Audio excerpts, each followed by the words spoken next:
Pakanin. Feed. Spell feed. F-E-E-D. Feed. Tingnan po natin. Ang tao kaya nahihirapang magbigay dahil kulang siya sa tinatawag nating faith.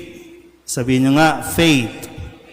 Yung pananampalataya sa Diyos. Natatakot, di ba? Kasi, kaya nga sa atin pong narinig na ebanghelyo, ilang pirasong tinapay, ilang pirasong isda, ilang tao ang pakakainin, 5,000 lalaki, hindi pa kasama ang mga babae at mga batang naroroon. Pero anong ginawa ni Jesus? Kinuha ang tinapay, ang isda, nagpasalamat sa Diyos. Kaya, na-multiply, dumami, napakain, mayroon pang natira. Ilang basket? 12 baskets ang lumabis. Pero mo, yung 5 piraso, 2 pirasong isda, napakain ang napakarami dahil lamang sa pananampalataya ni Jesus sa Diyos. Na yun din ang tinuturo sa atin, manampalataya ka lang, hindi ka mawawalan. Hindi ka mauubusan. Okay, next letter ay E. At ano ang E? Ang paanyaya dito, engage. Empathy. Yan, nagkamali pa. Empathy. Ano yung empathy? Sabihin nyo nga, empathy. Ang empathy ay yung nauunawaan mo ang kalagayan ng iba. Nauunawaan mo ang sitwasyon ng iba. Kaya nga, nung sinabi dito, magugutom sila at nakita ni Jesus, magugutom sila, kawawa naman sila. Baka hindi umabot sa bayan, marami sa kanila ihihimatayin. Kung kaya, ito yung kanyang ginawa. Siya mismo ang nagbigay, siya mismo ang nagpakain. Empathy. Kawawa naman. May pangangailangan. Kapag ang isang tao po, o kaya kahit sa loob ng pamilya, kapag nawala yung empathy, magkakanya-kanya tayo.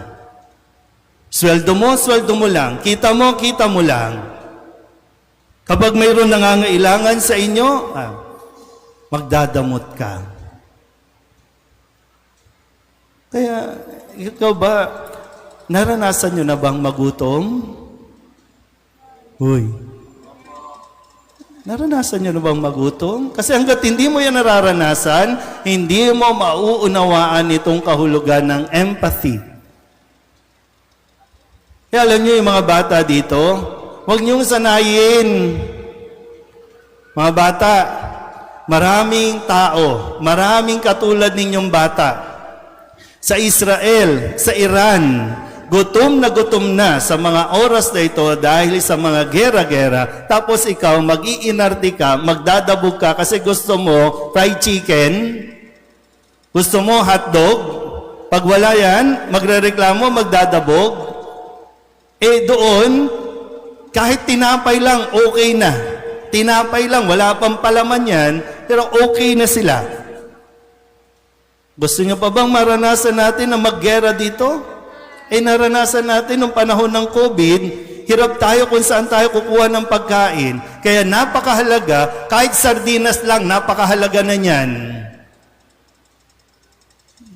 Kailangan pa ba natin maranasan yun ulit? Next letter ay E. Ibig sabihin, engage. Ang sabi ni Kristo, kayo ang magbigay sa kanila. Kayo ang magbibigay sa kanila. Hindi pwedeng kampante ka, okay ako dito, okay tayo dito, no, sa Pilipinas, okay tayo. may panawagan, magbigay. Magpapasok ka na, maraming mga estudyante na nasa bundok, na nasa liblib, walang uniform, walang gamit sa eskwelahan, kasi nandun pa sa confidential fund, hindi pa na ipamimigay. Sabi, engage, makilahok ka, makiisa ka, makisama ka, makisali ka sa gawain ng pagtulong at pamamahagi ng biyaya mula sa Panginoon.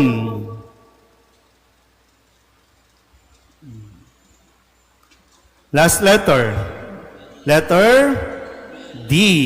Ibig sabihin, itong atin pong divine abundance.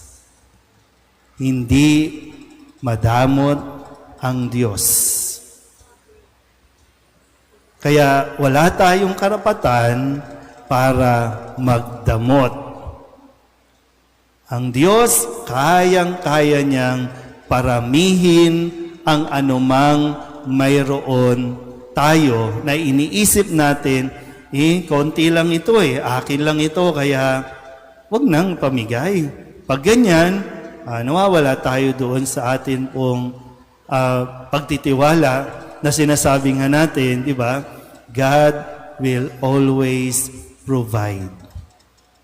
God will provide. Siya lang. Sa Kanya manggagaling, sa Kanya magmumula ang anumang mayroon tayo. Kaya dito sa ginagawa natin na pagdiriwang, nawa mas mapaalalahanan tayo muli na hindi tayo tinatanggihan ng Diyos, hindi tayo kinakalimutan ng Diyos, lalong-lalo na hindi niya tayo gugutumin sa mga pangangailangan natin. Amen?